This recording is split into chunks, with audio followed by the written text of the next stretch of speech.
از سنه 21 ایون که در تاجیکستان دوباره به قید گرفته شدن ویروس کووید 19 تصدیق شد، از این رو پوشیدن نقاب طبی دوباره پرزور نمودند. از مرکز نظارت دولتی سانیتری و اپیدمیولوژی شهر خوجند اطلاع دادند که هر روز از طرف متخصصان این نهاد در شهر نظارت قطعی گذرانده می شود. شخصانی که از نقاب استفاده نمی کنند جریمه ستانیده می شود. جریمه برای استفاده نکردن نقاب تا 120 تومانی مقرر کرده شده است. تا امروز از طرف آنها نسبت 198 نفر ساکنان جریمه عاید به استفاده نکردن نقاب ستانیده شده است.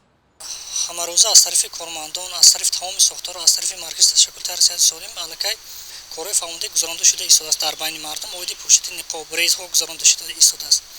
ولی متاسفانه امروزها چقدر که مشاهده میشد از طرف مردم همین چیز جدی قبول کرده نشده است و از نقاب استفاده نمیبرند.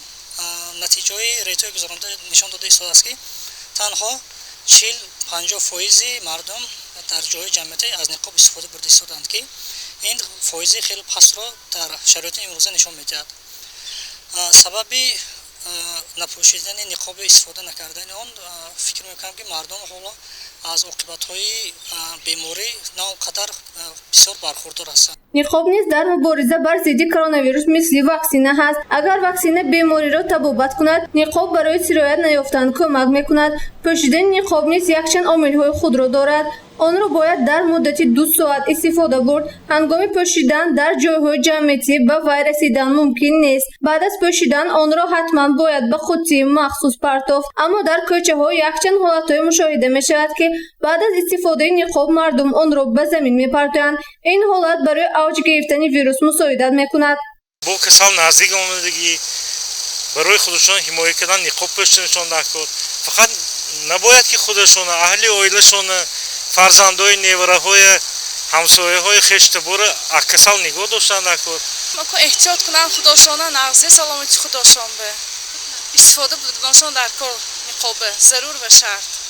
بعضی‌ها وای نمی‌کنند، بعضی‌ها استفاده می‌برند برای سلامتی خودشان، برای سلامتی دیگر کسایی را وای می‌کنند. اگر سلامتیشان دکا باشد خودشان احتیاط کنند نقاب پوشیده می‌گردند. خود آدم زویزید کن. مثلا کن خیلی بسیار شدسمی و شدسمی نمیدانم لیکن احتیاط نمی‌هایم.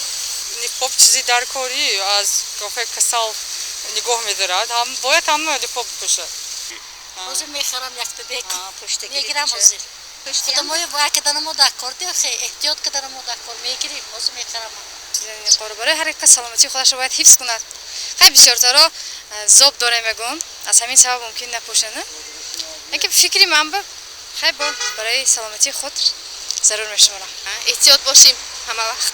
متخصصان ابراز نمودند که یکچند حادثه‌های مشاهده می‌گردد که در آن آدمان بعد از استفاده نقاب به آن محلول‌های آنتیسپتیکی می‌کنند و باز از نو آن را استفاده می‌کنند، اما این طور ممکن نیست. اینچنین استفاده یک نقاب یکچند مراتب نیز منع کرده شده است. آنها ابراز نمودند که نپوشیدن نقاب بهتر از پوشیدن نقاب افلاس. شخصا من نسبت شخصانی که نقاب طبی رو نمی‌پوشند و پوشیدن آن را انکار میکنم، من آن را گفتنی بودم که چنین آدمان، چنین شخصان آنها یک دشمن یکدیگر، دشمن نزدیکان خود میباشند، چون که هیچ کس به خود کفالت داده نمیتواند که او دارنده حالا همین وقت و ساعت دارنده ویروس است یا نه.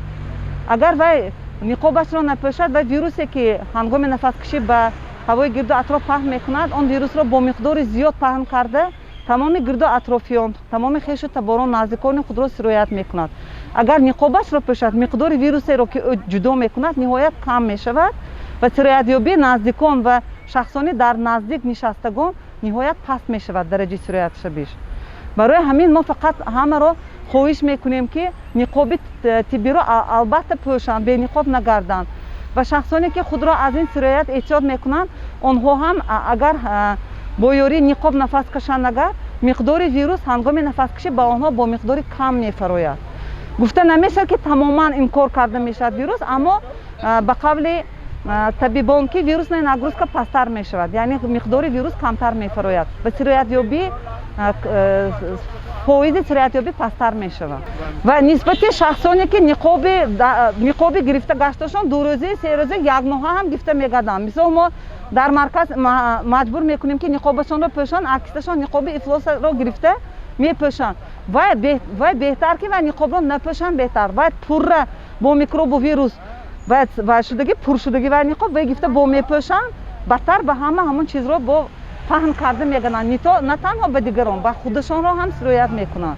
هنگام استفاده نقاب باید به قاعده های سانیتری رعایت کرد. با واسطه پوشیدن نقاب خود و نزدیکانتان را از ویروس نگاه دارید. گزارش مهرانگیز عبدالاحد و یوسف یونوسف برای برنامه اطلاعاتی خبر.